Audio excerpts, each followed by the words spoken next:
Hi hello மக்களே, எல்லோருக்கும் வணக்கம். இன்னைக்கான வீடியோவில் நாம் என்ன பார்க்க போகிறோம் அப்படின்னா, தேர்வை நோக்கிய முக்கிய வினாக்களில் 3வது வீடியோ. ஓகேங்களா? முதல் கேள்வி, கூட்டுறவு சங்கத்தில் உறுப்பினர்களின் குறைந்தபட்ச எண்ணிக்கை என்ன? கூட்டுறவு சங்கத்தில் உறுப்பினர்களின் குறைந்தபட்ச எண்ணிக்கை என்ன? Answer option B 25. அடுத்தது இரண்டாவது கேள்வி, தமிழ்நாடு கூட்டுறவு சங்கங்களின் சட்டம் 1983 எந்த பிரிவு சீராய்வு பற்றி குறிப்பிடுகிறது? தமிழ்நாடு கூட்டுறவு சங்கங்களின் சட்டம் 1983 எந்த பிரிவு சீராய்வு பற்றி குறிப்பிடுகிறது? ஆன்சர் ஆப்ஷன் சி பிரிவு 153. ஓகேங்களா? ஸோ மற்ற ஆப்ஷன்ஸையும் பாருங்கள். பிரிவு 151 எதை பற்றி குறிப்பிடுகிறது அப்படின்னா, கோஆப்ரேட்டிவ் ட்ரிபுனல்ஸை பற்றி சொல்லியிருப்பாங்க. அதாவது கூட்டுறவு தீர்ப்பாயங்களை பற்றி பிரிவு 151 சொல்லப்பட்டிருக்கும். அதே போல் பிரிவு 152 அப்பீல் பண்ணுறதை பற்றி சொல்லியிருப்பாங்க. மேல்முறையீட்டை பற்றி பிரிவு 152 சொல்லியிருப்பாங்க. பிரிவு 153 அப்படின்றது சீராய்வு, பிரிவு 154 அப்படின்றது ரிவ்யூ. ஓகேங்களா? அதாவது மறு ஆய்வு செய்வதை பற்றி பிரிவு 154 சொல்லப்பட்டிருக்கும். ஓகேங்களா? அடுத்தது மூன்றாவது கேள்வி, பிரிவு 153 படி சீராய்வு மனு எந்த ஒரு குறிப்பிட்ட உத்தரவு மற்றும் தீர்ப்பு வழங்கப்பட்ட தேதியிலிருந்து எத்தனை நாட்களுக்குள் தாக்கல் செய்யப்பட வேண்டும்? ஆன்சர் ஆப்ஷன் ஏ 90 நாட்களுக்குள்ள தாக்கல் செய்யப்பட வேண்டும். நான்காவது கேள்வி, எந்த பிரிவின் கீழ் கலைப்பு அதிகாரி நியமனம் செய்யப்படுகிறார்? எந்த பிரிவின் கீழ் கலைப்பு அதிகாரி நியமனம் செய்யப்படுகிறார்? ஆன்சர் ஆப்ஷன் பி பிரிவு 138 உட்பிரிவு 1. ஓகேங்களா? ஸோ இந்த பிரிவின் கீழே தான் பதிவாளர் கலைப்பு அதிகாரியை நியமிக்கிறார். மற்ற ஆப்ஷன்ஸையும் பாருங்கள். பிரிவு 137 எதை பற்றி குறிப்பிடுகிறது அப்படின்னா, ஒரு சங்கத்தை கலைப்பதற்கான ஆணையிடுதல், அதாவது பதிவாளர் ஒரு சங்கத்தை கலைப்பதற்கான ஆணையிடுதலை பற்றி பிரிவு 137 சொல்லப்பட்டிருக்கும். பிரிவு 138 உட்பிரிவு 2 என்பது எதை குறிக்கிறது அப்படின்னா, இந்த மாதிரி பதிவாளர் கலைப்பு அதிகாரியை நியமனம் செய்யணும் அப்படின்னா அதற்கு அரசு செய்தித்தாள்களில் அவர் அறிவிப்பு தரணும் அப்படின்றத பற்றி இந்த பிரிவு 138 உட்பிரிவு 2 சொல்லியிருப்பாங்க. சரிங்களா? அதுக்கு அடுத்தது ஐந்தாவது கேள்வி, கலைக்கும்படி உத்தரவிடப்பட்ட பதிவு பெற்ற சங்கம் எந்த பிரிவின் கீழ் மீண்டும் புதுப்பிக்கப்படலாம்? கலைக்கும்படி உத்தரவிடப்பட்ட பதிவு பெற்ற சங்கம் மீண்டும் எந்த பிரிவின் கீழ் புதுப்பிக்கப்படலாம்? ஆன்சர் ஆப்ஷன் சி பிரிவு 142. ஓகேங்களா?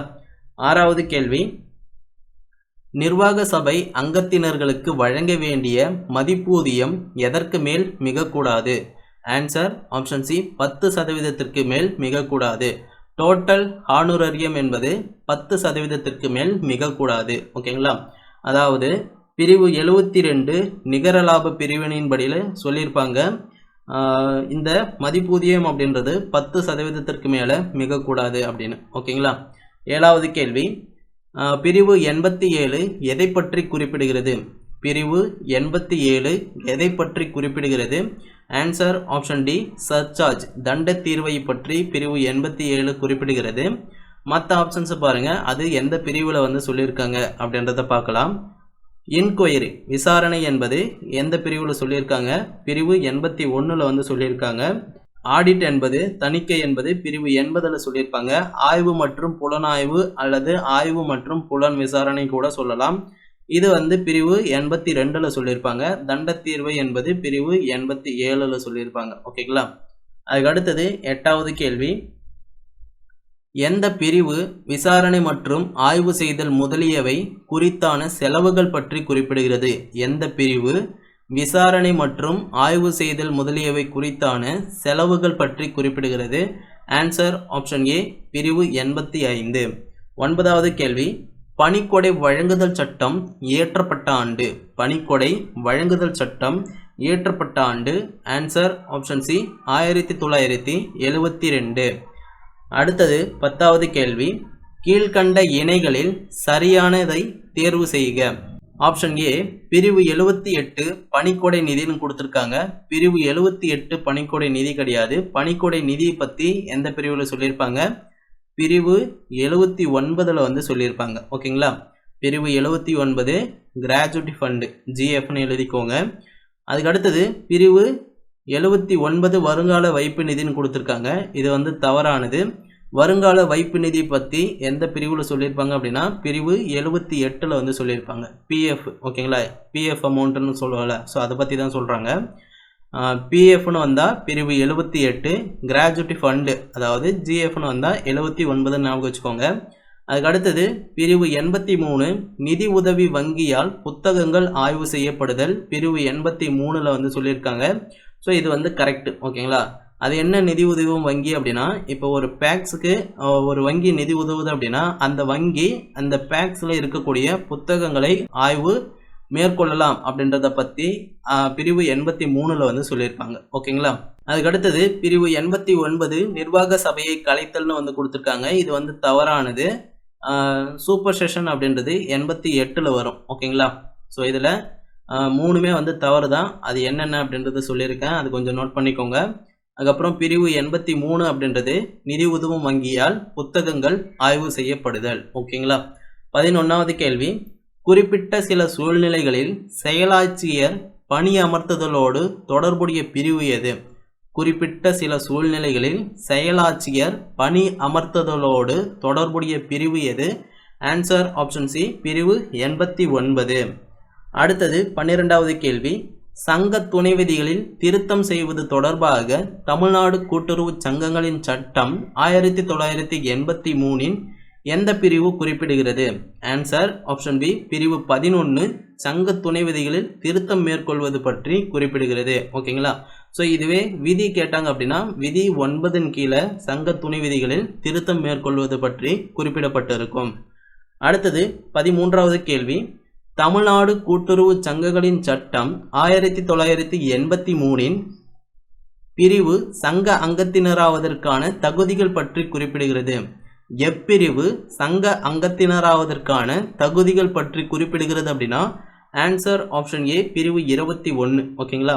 பிரிவு 21 அப்படின்றது குவாலிஃபிகேஷன் ஃபார் மெம்பர்ஷிப்பை பற்றி வந்து சொல்லியிருக்காங்க. ஸோ ரிமைனிங் ஆப்ஷன்ஸையும் பாருங்கள். பிரிவு 22 என்பது அசோசியேட் மெம்பரை பற்றி சொல்லியிருப்பாங்க, அதாவது இணை உறுப்பினர்களை பற்றி பிரிவு 22 வந்து சொல்லியிருப்பாங்க.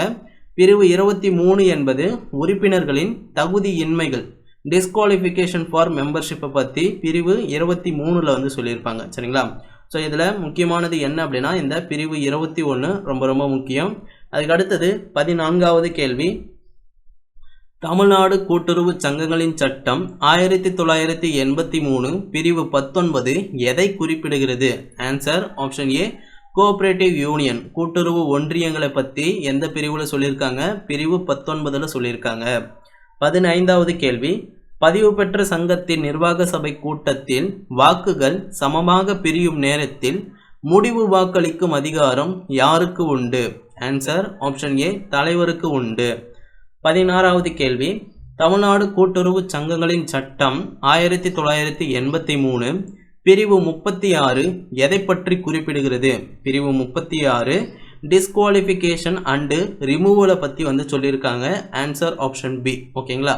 தகுதியின்மை மற்றும் நீக்குதல் பற்றி எந்த பிரிவில் சொல்லியிருக்காங்க? பிரிவு 36 வந்து சொல்லியிருக்காங்க. நிர்வாக சபையை கலைத்தல் என்பது எந்த பிரிவில் பார்த்தோம்? பிரிவு 88 சூப்பர் செஷன் ஓகேங்களா. அதுக்கு அடுத்தது 17வது கேள்வி, இந்திய முத்திரைத்தாள் சட்டம் இயற்றப்பட்ட ஆண்டு? இந்திய முத்திரைத்தாள் சட்டம் இயற்றப்பட்ட ஆண்டு ஆன்சர் ஆப்ஷன் டி, 1899. அதுக்கு அடுத்தது 18வது கேள்வி, 1983 எந்த பிரிவு ஆள் சேர்ப்பு பணி நிலையங்கள் பற்றி குறிப்பிடுகிறது? ஆன்சர் ஆப்ஷன் ஏ, பிரிவு 74 ஓகேங்களா. ஸோ நீங்கள் கூட பார்த்துருப்பீங்க இந்த எஸ்ஆர்பி அல்லது டிஆர்பி வெப்சைட்டில் பார்த்தீங்க அப்படின்னா இந்த பிரிவு 74 அப்படின்றது மென்ஷன் பண்ணியிருப்பாங்க சரிங்களா. ஸோ அதுதான் வந்து சொல்லியிருக்காங்க. எஸ்ஆர்பி டிஆர்பி பற்றி தான் இந்த பிரிவு 74 வந்து குறிப்பிடப்படுகிறது ஓகேங்களா. ஸோ மறுபடியும் பார்க்கல அப்படின்னா கூட அந்த வெப்சைட்டில் போய் பாருங்கள், அந்த பிரிவு 74 அப்படின்றது மென்ஷன் பண்ணியிருப்பாங்க ஓகேங்களா. அதுக்கு அடுத்தது 19வது கேள்வி, சென்னை கூட்டுறவு சங்கங்கள் இயற்றப்பட்ட ஆண்டு? சென்னை கூட்டுறவு சங்கங்கள் இயற்றப்பட்ட ஆண்டு ஆன்சர் ஆப்ஷன் பி, 1932 ஓகேங்களா. 20வது கேள்வி, அரசு எந்த ஒரு பதிவு பெற்ற சங்கத்திற்காக விதிகளை இயற்றுதல் பற்றி தமிழ்நாடு கூட்டுறவு சங்கங்களின் சட்டம் 1983 எப்பிரிவு குறிப்பிடுகிறது? ஆன்சர் ஆப்ஷன் டி பிரிவு 180 வந்து சொல்லியிருப்பாங்க. ஒரு பதிவு பெற்ற சங்கத்திற்கு விதிகளை இயற்றலாம் அப்படின்றது எந்த பிரிவில் சொல்லியிருக்காங்க? பிரிவு 180. யார் இயற்றலாம்? அரசு, கவர்மெண்ட் வந்து ஒரு பதிவு பெற்ற சங்கத்திற்கு விதிகளை இயற்றலாம் அப்படின்றது பிரிவு 180 வந்து சொல்லியிருக்காங்க. 21வது கேள்வி, தமிழ்நாடு கூட்டுறவு சங்கங்களின் விதிகள் 1988 எந்த விதி முதன்மை அமைப்பாளரின் கடமைகள் மற்றும் பொறுப்புகள் பற்றி குறிப்பிடுகிறது? முதன்மை அமைப்பாளரின் கடமைகள் மற்றும் பொறுப்புகள் பற்றி குறிப்பிடுகிறது. ஆன்சர் ஆப்ஷன் டி விதி 4 வந்து சொல்லியிருப்பாங்க. ஓகேங்களா. அடுத்தது 22வது கேள்வி, தமிழ்நாடு கூட்டுறவு சங்கங்களின் சட்டம் 1983 பிரிவு 10 கீழ் சங்கம் பதிவு செய்யப்பட்டதற்கான சான்று எந்த படிவத்தில் வழங்கப்படுகிறது? ஆன்சர் பி 6வது படிவம். ஓகேங்களா. படிவம் எண் 6 ஒரு சங்கம் பதிவு செய்யப்பட்டதற்கான சான்று அப்படின்றது வழங்கப்படுகிறது. 23வது கேள்வி, ஒரு அங்கத்தினராக சேர்வதற்கான விண்ணப்பமானது படிவம் எண் 16 குறிப்பிடப்படும். ஒரு அங்கத்தினராக சேர்வதற்கான விண்ணப்பமானது படிவம் எண் 16 குறிப்பிடப்படும். Answer option B. இணை அங்கத்தினர் செலுத்தப்பட வேண்டிய அதிகபட்ச அனுமதி கட்டணம் எவ்வளவு ரூபாய் அப்படின்னா 100 ரூபாய். Answer option C. 25வது கேள்வி, தமிழ்நாடு கூட்டுறவு சங்கங்களின் விதிகள் 1988 நிர்வாக சபை அங்கத்தினர் ராஜினாமா பற்றி குறிப்பிடும் விதி எது? ஆன்சர் ஆப்ஷன் பி விதி 60. 26வது கேள்வி, தமிழ்நாடு கூட்டுறவு சங்கங்களின் விதிகள் 1988 பொதுநல நிதி பற்றி குறிப்பிடும் விதி எது? ஆன்சர் ஆப்ஷன் சி விதி 98. ஓகேங்களா. ஸோ மற்ற ஆப்ஷன்ஸையும் பாருங்க. விதி 96 எதை பற்றி குறிப்பிடுகிறது அப்படின்னா உறுப்பினர் போனஸை பற்றி விதி 96 வந்து சொல்லியிருப்பாங்க. அதே போல் ஊழியர் போனஸை பற்றி விதி 97 வந்து சொல்லியிருப்பாங்க. சரிங்களா.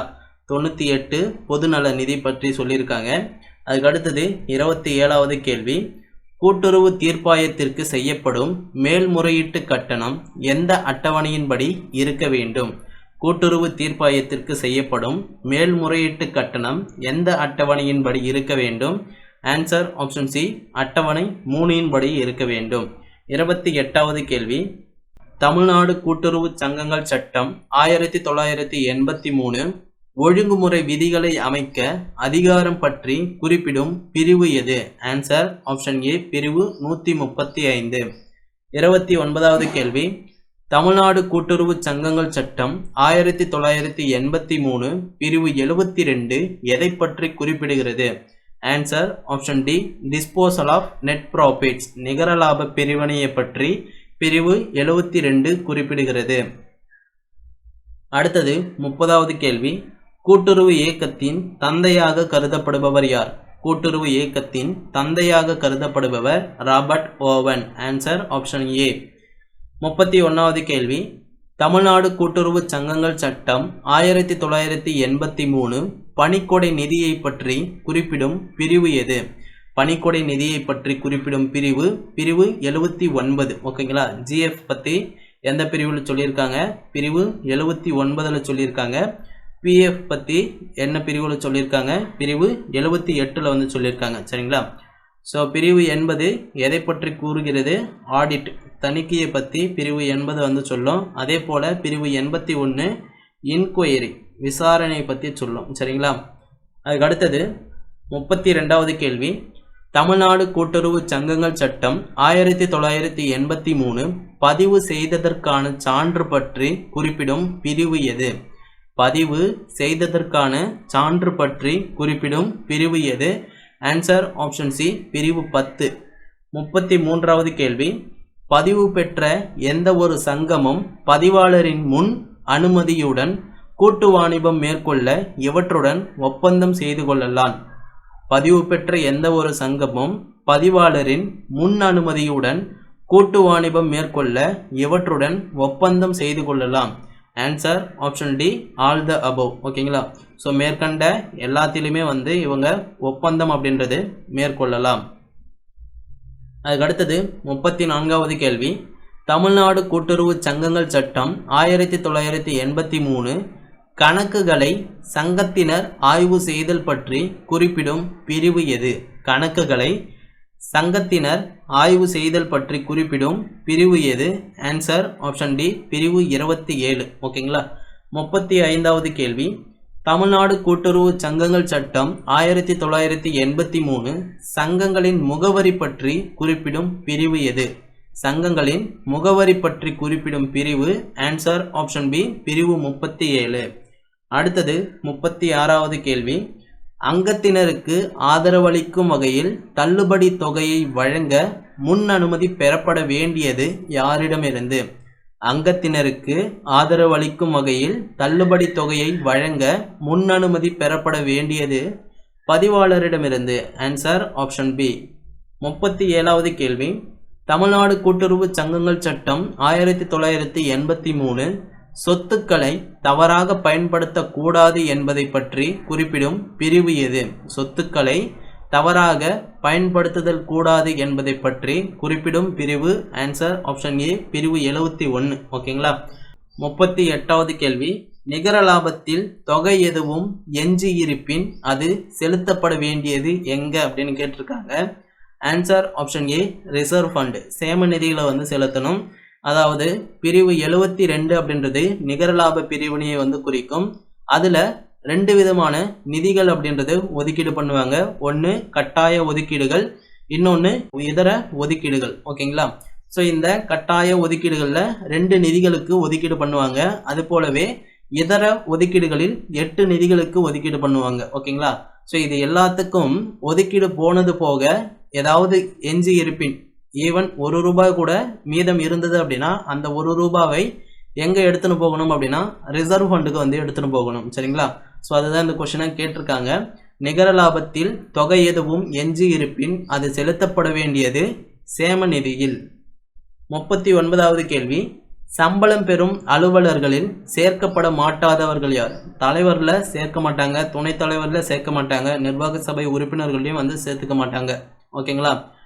சம்பளம் பெறும் அலுவலர்கள் ஒரு சங்கத்தில் நிர்வாக சபை உறுப்பினர்கள், துணைத் தலைவர், தலைவர் பதவியில் எதிலுமே சேர்த்துக்க மாட்டாங்க. Answer option D.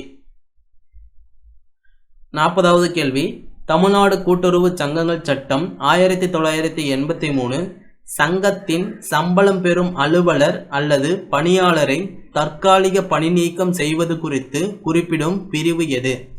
Answer option D, பிரிவு 76 தற்காலிக பணி நீக்கம் பற்றி சொல்லப்பட்டு இருக்கும்.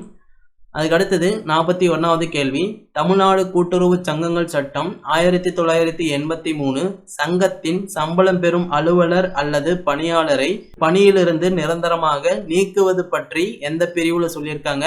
ஆன்சர் ஆப்ஷன் டி, பிரிவு 77 சொல்லியிருக்காங்க. 42வது கேள்வி, இந்திய தண்டனை சட்டம் இயற்றப்பட்ட ஆண்டு? இந்திய தண்டனை சட்டம் இயற்றப்பட்ட ஆண்டு ஆன்சர் ஆப்ஷன் ஏ, 1860. 43வது கேள்வி, இந்திய சாட்சிய சட்டம் இயற்றப்பட்ட ஆண்டு? இந்திய சாட்சிய சட்டம் இயற்றப்பட்ட ஆண்டு ஆன்சர் ஆப்ஷன் பி, 1872. 44வது கேள்வி, சொத்துரிமை மாற்று சட்டம் இயற்றப்பட்ட ஆண்டு? சொத்துரிமை மாற்று சட்டம் இயற்றப்பட்ட ஆண்டு ஆன்சர் ஆப்ஷன் பி, 1882. வாழும் நபர் என்பது எதை குறிக்கிறது அப்படின்னா ஆல் த அபவ், அனைத்துமே குறிக்கிறது. நிறுவனம் என்பதும் வாழும் நபர் தான், ஒரு சங்கமும் வாழும் நபர் தான், தனிநபர் என்பது வாழும் நபர் தான். ஓகேங்களா. அதுக்கு அடுத்தது 46வது கேள்வி, தமிழ்நாடு கூட்டுறவு சங்கங்களின் சட்டம் 1983 அடிப்படையில் கூட்டுறவுத்துறையின் பொதுக்குழுவின் பங்கு எது? ஜெனரல் பாடியோட ரோல் என்ன அப்படின்றது கேட்டிருக்காங்க. அதற்கான ஆன்சர் ஆப்ஷன் பி, இயக்குனர் சபையை தேர்ந்தெடுத்து முக்கிய கொள்கை முடிவுகளை எடுத்தல். முக்கிய கொள்கை முடிவுகளை எடுத்தல்.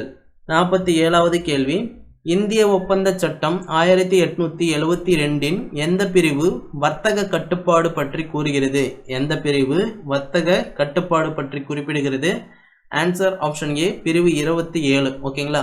பிரிவு 27 இந்திய ஒப்பந்த சட்டம் 1872 எதை பற்றி குறிப்பிடுகிறது? வர்த்தக கட்டுப்பாடு பற்றி குறிப்பிடுகிறது.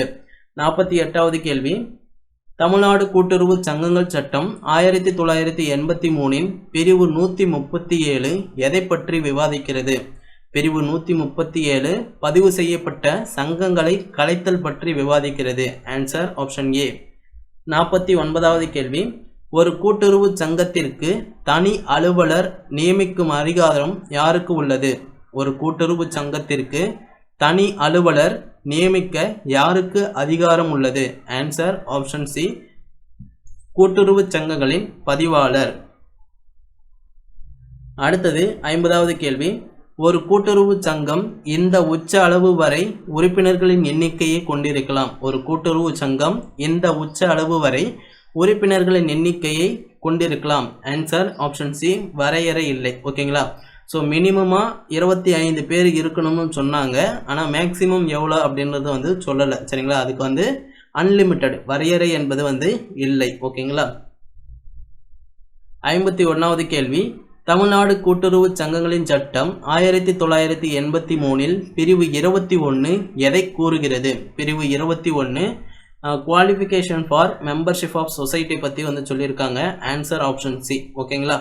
அதுக்கு அடுத்தது 52வது கேள்வி, இந்திய ஒப்பந்த சட்டம் 1872 பிரிவு 2H எதை விளக்குகிறது?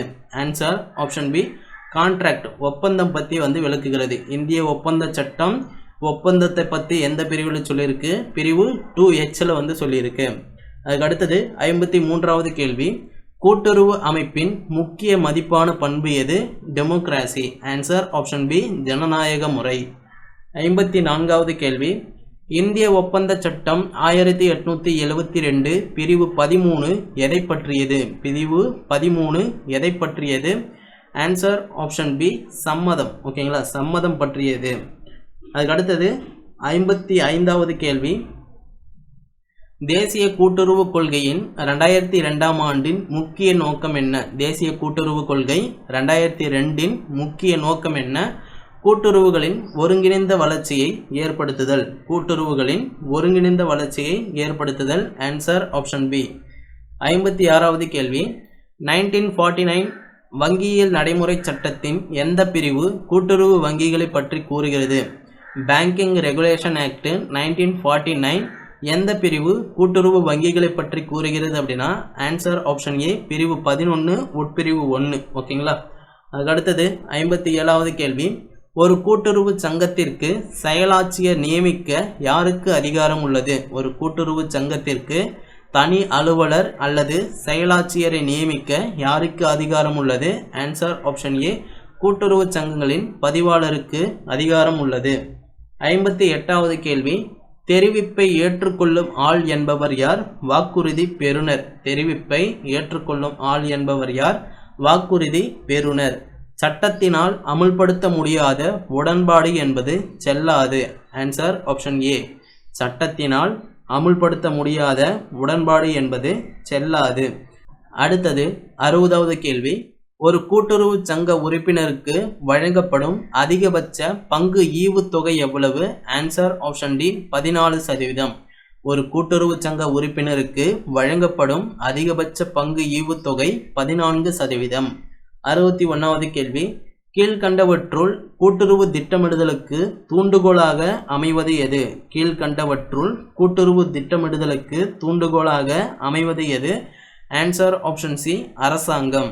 62வது கேள்வி, தமிழ்நாடு கூட்டுறவு சங்கங்கள் சட்டம் 1983 எந்த பிரிவில் ஒழுங்குமுறை விதிகளை அமைக்கும் அதிகாரம் பற்றி குறிப்பிடுகிறது? ஒழுங்குமுறை விதிகளை அமைக்கும் அதிகாரம் பற்றி பிரிவு 135 சொல்லப்பட்டிருக்கும். அதுக்கு அடுத்தது 63வது கேள்வி, கூட்டுறவு சங்கங்களின் முதல் சட்டம் இயற்றப்பட்ட ஆண்டு? கூட்டுறவு சங்கங்களின் முதல் சட்டம் இயற்றப்பட்ட ஆண்டு? ஆன்சர் ஆப்ஷன் ஏ, 1904ஆம் ஆண்டு முதல் சட்டம் இயற்றப்பட்டது. அந்த சட்டத்தின் பெயர் என்ன அப்படின்னா கூட்டுறவு கடன் சங்கங்களின் சட்டம். அந்த கடன் என்ற வார்த்தை ரொம்ப முக்கியம்.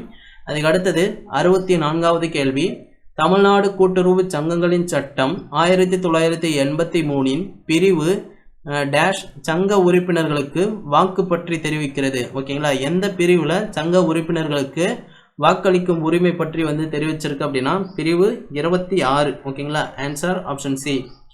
65வது கேள்வி, தமிழ்நாடு கூட்டுறவு சங்கங்களின் சட்டம் 1983இன் எப்பிரிவு பதிவு பெற்ற சங்கத்தின் துணை விதிகள் திருத்தம் பற்றி கூறுகிறது? பதிவு பெற்ற சங்கத்தின் துணை விதிகள் திருத்தம் பற்றி கூறுகிறது. ஆன்சர் ஆப்ஷன் டி, பிரிவு 11. ஓகேங்களா. 66வது கேள்வி, தமிழ்நாடு கூட்டுறவு சங்க விதிகள் நடைமுறைக்கு வந்த ஆண்டு? தமிழ்நாடு கூட்டுறவு சங்க விதிகள் நடைமுறைக்கு வந்த ஆண்டு? ஆன்சர் ஆப்ஷன் பி, ஏப்ரல் 13ஆம் தேதி 1988 சங்க விதிகள் அப்படின்றது நடைமுறைக்கு வந்தது. ஓகேங்களா. அதுக்கு அடுத்தது 67வது கேள்வி, உரிய வயதடையா நபரின் ஒப்பந்தம் பற்றி வரையறுக்கும் பிரிவு எது? அதாவது இந்திய ஒப்பந்த சட்டத்தில் எந்த பிரிவுன்னு வந்து கேட்டிருக்காங்க. ஸோ இதற்கான ஆன்சர் ஆப்ஷன் பி, பிரிவு 11. 68வது கேள்வி, எந்த அமைப்பு தமிழ்நாடு கூட்டுறவு சங்கங்களின் சட்டத்தினை கூட்டுறவு சங்கங்கள் பின்பற்றுவதை மேற்பார்வை செய்கிறது? Answer option C, RCS. ஓகேங்களா. அடுத்தது 69வது கேள்வி, தமிழ்நாடு கூட்டுறவு சங்கங்களின் சட்டம் 1983இல் கீழ்கண்ட எந்த பிரிவு அங்கத்தினர்கள் பதிவேடு பற்றி குறிப்பிடுகிறது? கீழ்கண்ட எந்த பிரிவு அங்கத்தினர்கள் பதிவேடு பற்றி குறிப்பிடுகிறது? ஆன்சர் ஆப்ஷன் பி, பிரிவு 46. 70வது கேள்வி, தமிழ்நாடு கூட்டுறவு சங்கங்களின் சட்டம் 1983இல் கீழ்கண்ட எந்த பிரிவு துணை விதிகளில் திருத்தம் செய்ய கட்டளையிடும் அதிகாரம் பற்றி குறிப்பிடுகிறது? அதாவது பதிவாளர் எந்த பிரிவின்படி துணை விதிகளில் திருத்தம் செய்ய கட்டளையிடுவார் அப்படின்னா பிரிவு 12. ஓகேங்களா. Answer option B. 71வது கேள்வி, தமிழ்நாடு கூட்டுறவு சங்கங்களின் சட்டம் 1988 விதிகளில் கீழ்கண்டவற்றில் எந்த விதி இணை அங்கத்தினரை சேர்த்தல் பற்றி குறிப்பிடுகிறது? அட்மிஷன் ஆஃப் அசோசியேட் மெம்பரை பற்றி எந்த விதியில் வந்து கேட்டிருக்காங்க? ஆன்சர் ஆப்ஷன் பி, விதி 32. ஓகேங்களா. ஸோ இதுவே விதி கேட்காம அட்மிஷன் ஆஃப் அசோசியேட் மெம்பரை பற்றி எந்த பிரிவில் சொல்லியிருக்காங்க அப்படின்னா பிரிவு 22. ஓகேங்களா. ரெண்டுமே வந்து ஞாபகம் வச்சுக்கோங்க. விதி என்பது 32, பிரிவு என்பது 22. ஓகேங்களா. இணை உறுப்பினர்களை பற்றி இந்த ரெண்டு பிரிவில் தான் வந்து, அதாவது பிரிவு 22 விதி 32 தான் வந்து சொல்லியிருக்காங்க. 72வது கேள்வி, தமிழ்நாடு கூட்டுறவு சங்கங்களின் சட்டம் 1983இன் எப்பிரிவு சங்கங்களின் முகவரி பற்றி கூறுகிறது? ஆன்சர் ஆப்ஷன் பி, பிரிவு 37. ஓகேங்களா. அடுத்தது 73வது கேள்வி, 1988ஆம் ஆண்டு தமிழ்நாடு கூட்டுறவு சங்கங்களின் விதிகளில் விதி எண் டேஷ் துணை விதிகள் பொருளடக்கம் பற்றி குறிப்பிடுகிறது? துணை விதிகள் பொருளடக்கம் பற்றி விதி 6 வந்து குறிப்பிடப்பட்டிருக்கும். ஓகேங்களா.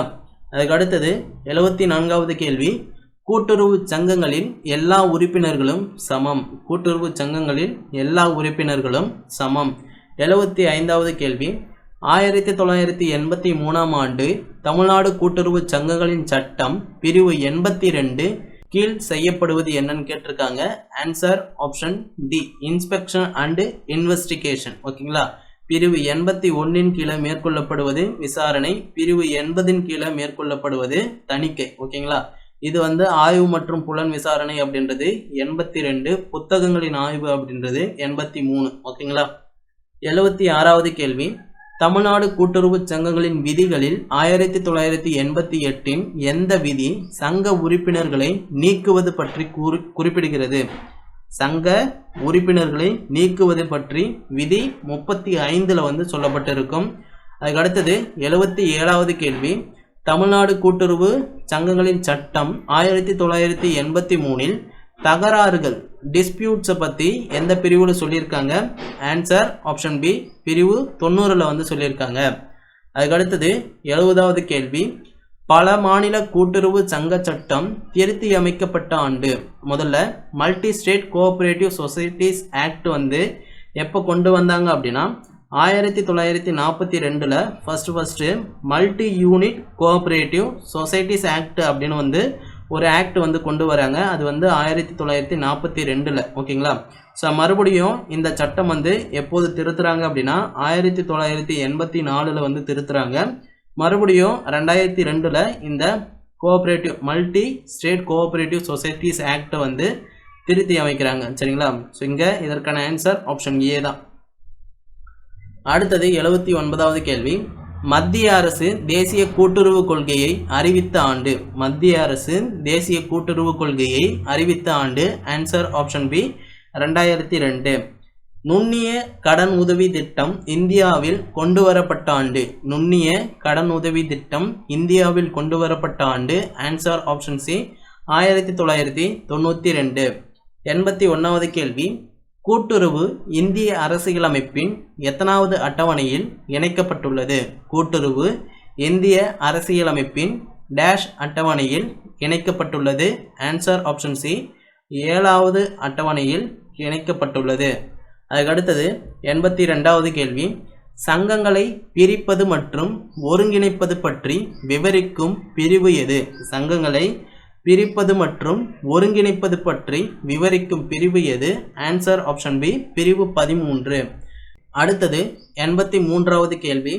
பதிவாளர் ஒரு சங்கத்தினை எத்தனை நாட்களுக்குள் பதிவு செய்ய வேண்டும்? பதிவாளர் ஒரு சங்கத்தினை எத்தனை நாட்களுக்குள் பதிவு செய்ய வேண்டும்? ஆன்சர் ஆப்ஷன் ஏ 120 நாட்களுக்குள்ள பதிவு செய்ய வேண்டும். 84வது கேள்வி. தமிழ்நாடு கூட்டுறவு சங்கங்களின் சட்டம் 1983இல் எத்தனை வகையான உறுப்பினர்கள் வகைப்படுத்தப்பட்டுள்ளனர்? Answer option B 2. ஓகேங்களா. ஒன்று என்ன அப்படின்னா ஆ வகுப்பு உறுப்பினர்கள், இரண்டாவது இணை உறுப்பினர்கள். சரிங்களா, இந்த 2 உறுப்பினர்கள் தான் வகைப்படுத்தப்பட்டுள்ளனர். அதுக்கு அடுத்தது 85வது கேள்வி. தமிழ்நாடு கூட்டுறவு சங்கங்களின் விதிகள் 1988இன் எந்த விதியின் கீழ் கூட்டுறவு ஆராய்ச்சி மற்றும் வளர்ச்சி நிதி பெறப்படுகிறது? கூட்டுறவு ஆராய்ச்சி மற்றும் வளர்ச்சி நிதி எந்த விதியின் கீழ் பெறப்படுகிறது? ஆன்சர் ஆப்ஷன் சி விதி 90. ஓகேங்களா. CRDF அப்படின்றது cooperative research and development fund. ஓகேங்களா. ஸோ எத்தனை சதவீதம் அப்படின்றத கமெண்டில் மென்ஷன் பண்ணுங்கள். ஓகேங்களா. எத்தனை சதவீதம் வந்து நிகர லாப பிரிவினையிலிருந்து ஒதுக்கீடு பண்ணுவாங்க அப்படின்றத கமெண்டில் மென்ஷன் பண்ணுங்கள். ஓகேங்களா. 86வது கேள்வி. சம வேலைக்கு சம ஊதியம் என்ற கொள்கை இந்திய அரசியலமைப்பின் எந்த பிரிவில் உள்ளது? சம வேலைக்கு சம ஊதியம் என்ற கொள்கை இந்திய அரசியலமைப்பின் எந்த பிரிவில் உள்ளது? Answer option B article 39. 87வது கேள்வி. ஒரு சங்கத்தில் தீர்மான புத்தகம் எவ்வளவு காலம் பராமரிக்கப்பட வேண்டும்? ஒரு சங்கத்தில் தீர்மான புத்தகம் எவ்வளவு காலம் பராமரிக்கப்பட வேண்டும்? ஆன்சர் ஆப்ஷன் சி நிரந்தரமாக பராமரித்தல் வேண்டும். 88வது கேள்வி. தொழிற்சங்கம் ஒன்றை அமைக்கும் சுதந்திரத்தை வழங்கும் இந்திய அரசியலமைப்பின் பிரிவு என்ன? Answer option C article 19 subclass 1 subclass C. ஓகேங்களா. தொழிற்சங்கம் ஒன்றை அமைக்கும் சுதந்திரத்தை இந்திய அரசியலமைப்பு வழங்கும் பிரிவு ஆர்டிகல் 19 ஞாபகம் வச்சுக்கோங்க. அதுக்கு அடுத்தது 89வது கேள்வி. பஞ்சாயத்து ராஜ் தொடர்பான சந்தானம் கமிட்டி உருவாக்கப்பட்ட ஆண்டு. பஞ்சாயத்து ராஜ் தொடர்பான சந்தானம் கமிட்டி உருவாக்கப்பட்ட ஆண்டு. ஆன்சர் ஆப்ஷன் ஏ 1965. 90வது கேள்வி.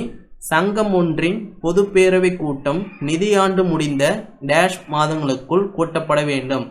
சங்கம் ஒன்றின் பொதுப்பேரவை கூட்டம் நிதியாண்டு முடிந்த 6 மாதங்களுக்குள் கூட்டப்பட வேண்டும். Answer option B. ஓகேங்களா.